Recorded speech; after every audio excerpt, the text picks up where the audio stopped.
আসসালামু আলাইকুম। সকালটা শুরু হয়েছিল সুন্দরভাবে, কিন্তু শেষটা যে বিদায় দিয়ে হবে কিন্তু কল্পনাই করতে পারি নাই। রুই মাছ জিরু পরে আরেকটি ব্লগ নিয়ে চলে এলাম। কি হয়েছে না হয়েছে সবই বলবো, পুরো ভিডিওটা দেখবেন। আর একটা লাইক কমেন্ট শেয়ার করতে একদমই ভুলবেন না। সকালে ঘুম থেকে ওঠার পরে এই তো আমি বিছনাটা সুন্দর মতন গুছিয়ে নিচ্ছি।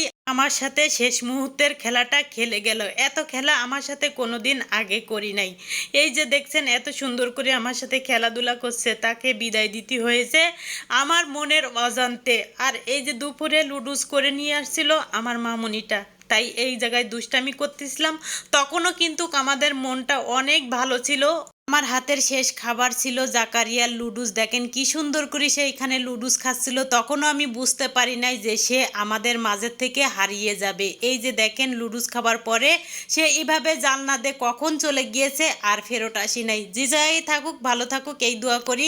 অনেক খোঁজাখুঁজি করছি, কোনো মতে তাকে আর আমি পাই নাই। আর কয়েকদিন আগে যে নবীনগর গিয়েছিলাম কি কি কেনাকাটা করলাম সেইগুলাই তো আপনাদের সাথে শেয়ার করা হয় নাই। আর এই রকম মন মানসিকতা নিয়ে আমি শেয়ার করতে চাই নাই। আর এই ভিডিওটা করা আগেই ছিল, তাই ভাবলাম আজকে আপনাদের সাথে শেয়ার করে দেই এই যে কি কি আনা হয়েছে। আর এইগুলা কিছুটা ছিল মার্কেটের থেকে কিনা, আর 99 টাকার দোকান থেকে কিছু জিনিস কিনে আনছিলাম।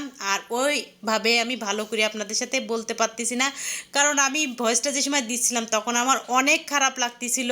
আর যেহেতু আমার এর ভিতরে জাকারিয়ার ভিডিও ছিল এই জন্য আর আমি আর অত সুন্দর করে ভয়েস দিতে পারি নাই। এই তো এইগুলা কিনে আনলাম। আর এই যে আপনার হার্ট শেপ, এটা আমার মামনির জন্য কিনে আনা হয়েছে। তার চাদরের সাথে সুন্দর ম্যাচ খেয়ে গিয়েছে। আর এই ঘড়িটা কিনে আনা হয়েছে 99 টাকা দিয়ে, ওর রুমে তো দিয়ে দিলাম। আর এই যে একটা 2 পিস কিনে আনা হয়েছিল।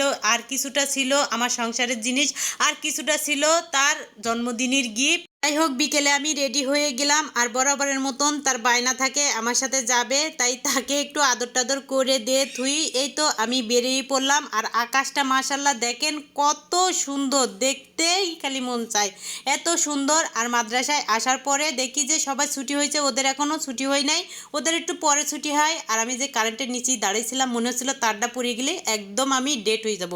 তারপর কিছুক্ষণ পরে এই যে মনটা খারাপ করি বাইরে এসে 2 দিন পরে তার মাদ্রাসায় আসছি। আর এখানে নিয়ে আসছিলাম লুডুস, আর এই তো আমরা নিয়ে আসছি। আর বিকেলের নাস্তা ছিল এইগুলা। আর এই যে খাওয়া দাওয়া শেষ করার পরে তার সাথে একটু কথা টথা বলছিলাম ভালো করে পড়াশোনা করো, তারপরে একটু সময় কাটাই। এই তো তাকে আল্লাহ হাফেজ বলে দিয়ে থুই আমি চলে আসতেছি এখন বাসায়। আর দুঃখের কথা কি কব, লাইলাকে ভোলার জন্য জাকারিয়া একদম কিন্তু লাইলার মতন, কিন্তু লাইলাও চলে গেল জাকারিয়াও চলে গেল, মনটা অনেক খারাপ। আর এই যে সিম্বা কিন্তু লাইলার বড় বাচ্চা। যাই হোক রাতেও খোঁজাখুঁজি করার পরে পাই নাই। আমার ভিডিও ভালো লাগলে পেজটাকে ফলো করবেন, ইউটিউব চ্যানেলটাকে সাবস্ক্রাইব করবেন। আর আজকের ভিডিওতে কি ভয়েস দিছি নিজেও জানি না, ভুল ত্রুটি থাকলে প্লিজ ক্ষমার দৃষ্টিতে দেখবেন। আর আজকের মতন বিদায় নিব সবার মাঝে থেকে। আল্লাহ।